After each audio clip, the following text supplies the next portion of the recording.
Welcome to Idiom America, a podcast that explores idioms, those bits of language that are more than the sum of their parts, and that often have an interesting backstory that sheds light not only on how the language evolved, but on culture more generally.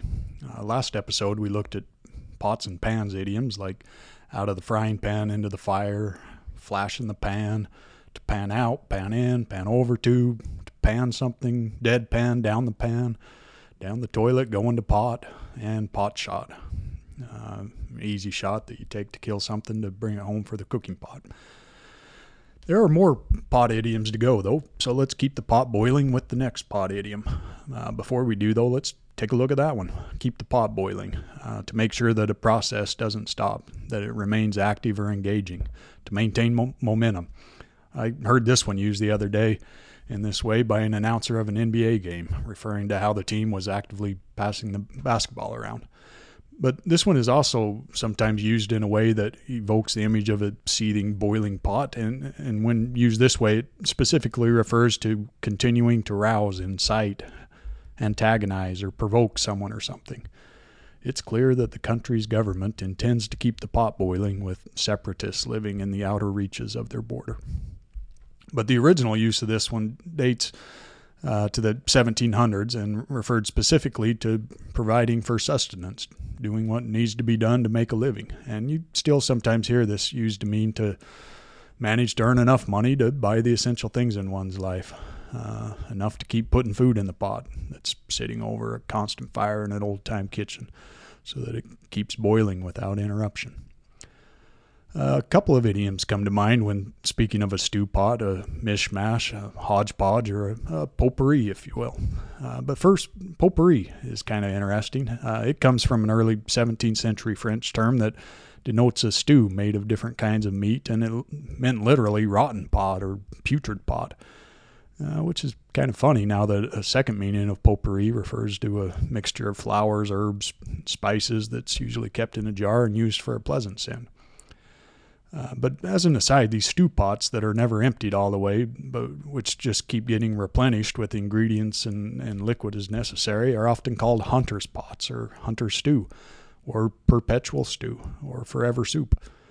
Perpetual stew is probably the most common name for these, and they often appear in descriptions of medieval inns. But these perpetual stews can continue cooking for decades or longer if properly maintained. Notable examples include beef and goat noodle soup that's served by Watana Panich in Bangkok, Thailand, which has been cooking for over 49 years. Or Oden broth from Otofuku in Asakusa, Japan, which has served the same broth daily since 1945. There was a batch of a French dish called pot-au-feu, which was claimed by one writer anyway to be maintained as a perpetual stew in Perpignan from the 15th century until World War II, when they ran out of ingredients to keep the stew going due to the German occupation. At any rate, speaking of these mishmash stews, a couple of idioms come to mind: potluck and melting pot.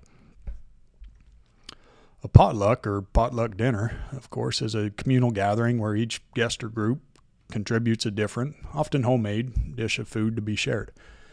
In my experience growing up, funeral potatoes, baked ham, green beans, jello salads, those were all dishes, homemade rolls that were sure to appear on the communal table. This use of potluck appears to have originated in the 1920s and 1930s in America, but it comes from an older expression that was used in the UK, to take potluck.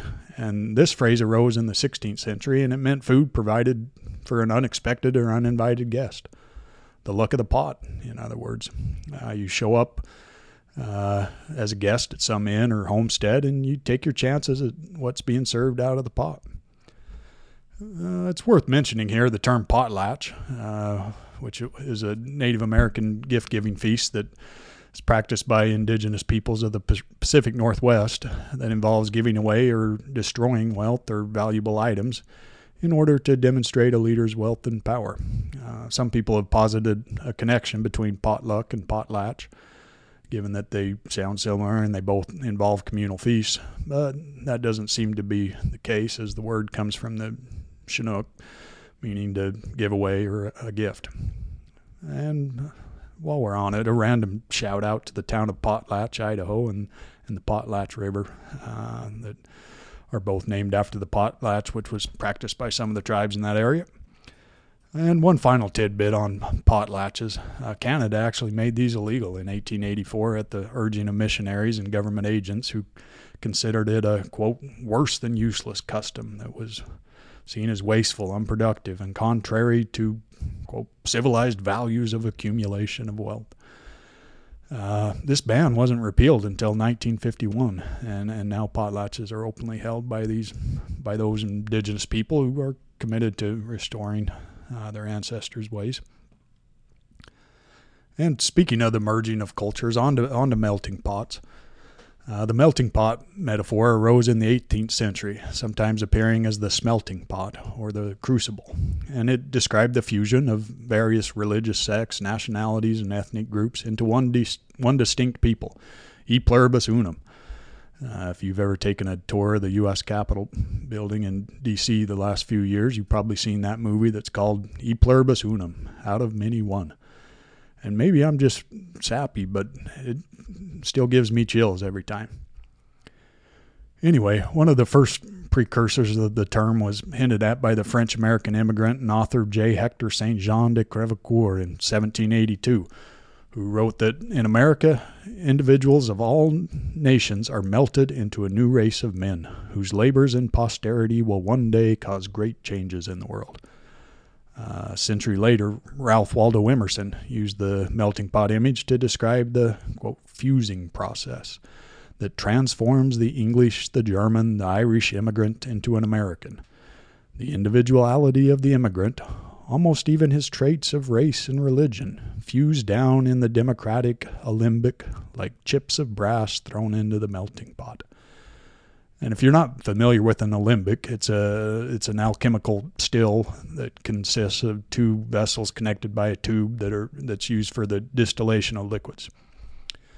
At any rate, the phrase melting pot gained wider currency in the first part of the 1900s during the great waves of Slavic, Jewish, and Italian immigration, thanks in large part to a play by Israel Zangwill called The Melting Pot.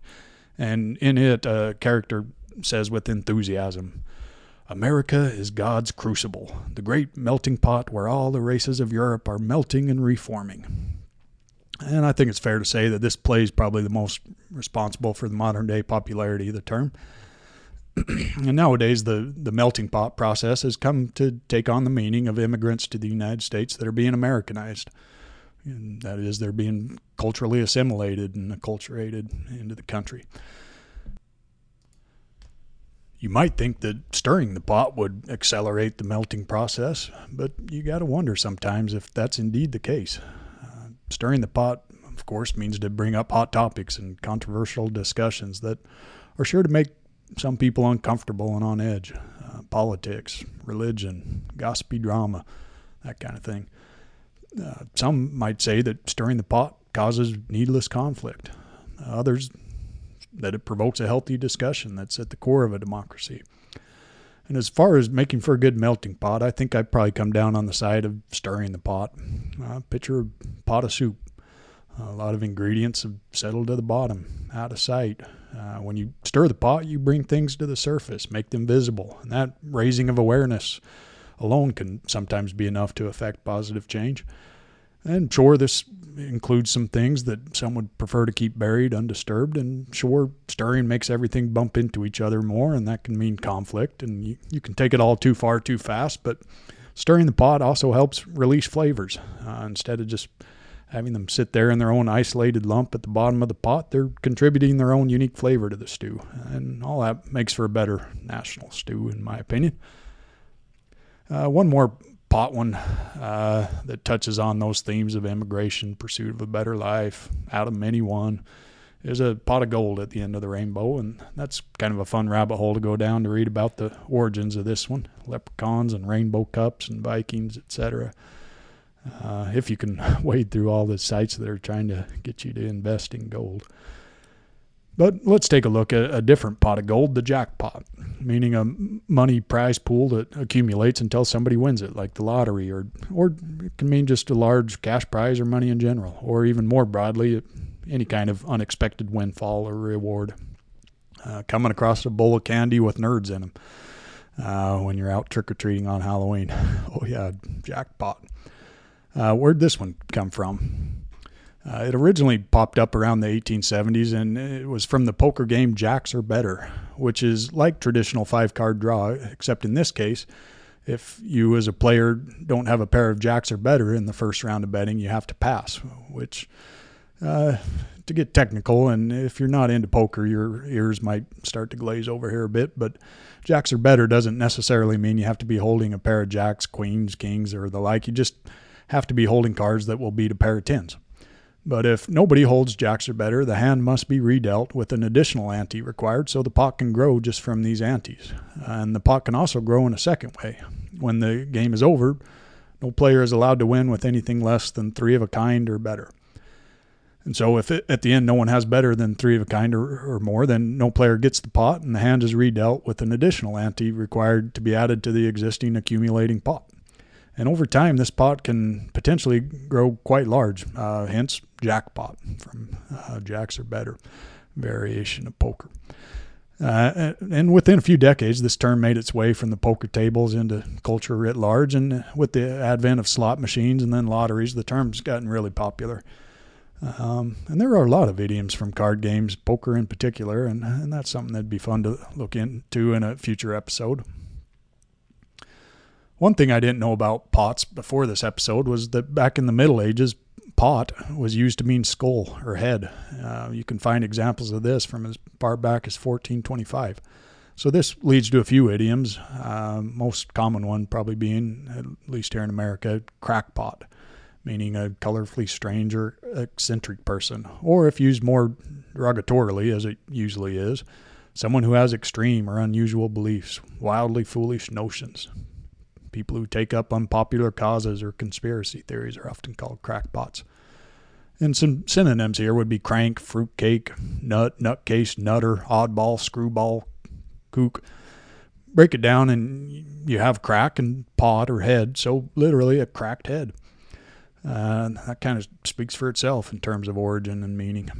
One thing to add is that this one used to be more often used as the even more literal brain cracked or cracked brained. But you don't hear this one as much anymore. There are other instances of calling people some kind of pot. The Brits have Tosspot, which means a stupid or obnoxious person, or a habitual drinker of alcohol who's frequently intoxicated, a drunkard.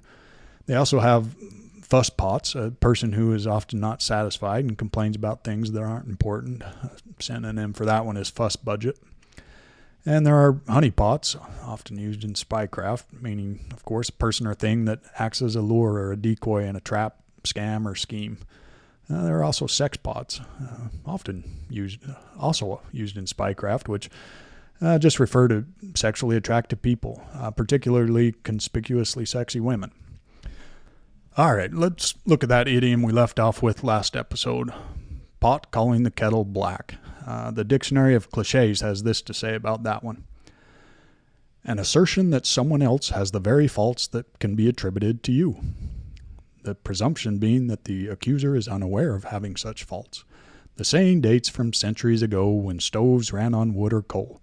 Presumably, after long use, both the pot and the kettle would be black. We can also surmise, however, that in many households the kettle, particularly if made of copper, was kept polished and hence reflected the blackness of the pot. The pot, looking at the reflection, would see black, which would appear to be on the side of the kettle. The pot could then accuse the kettle of a fault it did not have. Don Quixote, written in the early 17th century, contains a sentence that can be translated, "You are like what is said that the frying pan said to the kettle, Avaunt, black brows." A Dictionary of Cant, published in 1699, recorded the saying in its present form and offered the definition, when one accuses another of what is as deep in himself. Deep being capitalized there for some reason. Well, thank you, Dictionary of Cliches, for that concise yet informative explanation. And this dictionary is a book from 1985 by James Rogers that a friend gave me, and it comes in handy for this podcast. But I got to say, I think it could have used a different title. Really should have marketed itself as something like the Idiom Dictionary, because nobody wants to use cliches, but idioms? That's a different kettle of fish. And it's not true that the Dictionary of Cliches only has cliches. I just open it to a random page and I see these entries. Far from the madding crowd, the fat is in the fire, without fear or favor. You can't fairly say that any of these phrases are overused or betray a lack of original thought like cliches are supposed to do. Good book, bad title, James Rogers. Bad title. But while we're on kettles, let's take a look at that one. Different kettle of fish, which means basically a whole other ball of wax, or a different thing altogether. It's used to describe something or someone in an entirely different sense right after talking about the same subject. This is one thing. Something similar is something different altogether. That kind of thing. Donald Trump's trial for XYZ is one thing, but his trial for ZYX is a different kettle of fish. The origins of this one are a bit murky, but it appears to date from the late 1800s, maybe to Scotland. And it does seem clear that this one ultimately comes from the other idiom, pretty kettle of fish, meaning a disagreeable or annoying situation, a real mess, which goes back to at least the early 1700s. And this kettle here isn't your dainty tea kettle for boiling water. In former centuries, a kettle was a big metal pot that was used for boiling liquids or cooking, and a fish kettle was a common household implement, big pot to cook fish in. And the phrase a kettle of fish was also used in northern England and Scotland to describe an outdoor salmon picnic, as well as the pot in which it was prepared. And these kettles of fish sound like a pretty good time. From a 1785 description. It is customary for the gentlemen who live near the Tweed to entertain their neighbors and friends with the fete champêtre, a picnic which they call giving a kettle of fish. Tents or marquees are pitched near the flowery banks of the river, a fire is kindled, and live salmon are thrown into boiling kettles. All right, we've pretty much come full circle now from part one of these episodes about pots and pans idioms and the bright copper kettles from the Sound of Music. Let's look at one last idiom about tea kettles and pots, the teapot and tempest in teapots, which is an idiom that refers, of course, to small events that have been exaggerated out of proportion, an overreaction that's out of proportion to a minor event. A lot of unnecessary anger and worry about a matter that's not all that important. And the idea here being that you can't have too big of a storm, the waves can't be too big in the small little pond of a teapot. And there are variants in other languages that convey that same images of how storms can't get too wild on a small body of water. In languages like Arabic and Bengali, you get storms in cups. In French and Dutch, you get tempests in glasses of water. In Yiddish, there are squalls in spoons of water. In Greek, there are drownings in a spoon of water. And some favor teacups like Tamil and Korean, which both find typhoons in teacups, and Chinese that apparently covers both bases with winds and waves in teacups and storms in teapots. In Britain, storm in a teacup rules, while in the U.S. it's tempest in teapots. There are also some other variations in English over the centuries, such as a storm in a cream bowl from 1678 and a storm in a wash basin from 1830. Is one right and the other wrong, and which came first? Well, if you look on the internet, there are a lot of strong opinions out there on this one. But the very exercise of arguing about the exact origin of this one seems ultimately kind of unimportant to me, a reflection of the ultimate futility of etymology once you go too far back. And the whole heated debate seems itself kind of like a tempest in a teapot. So I'll leave it there, and I'll leave this episode there too. Thanks for listening.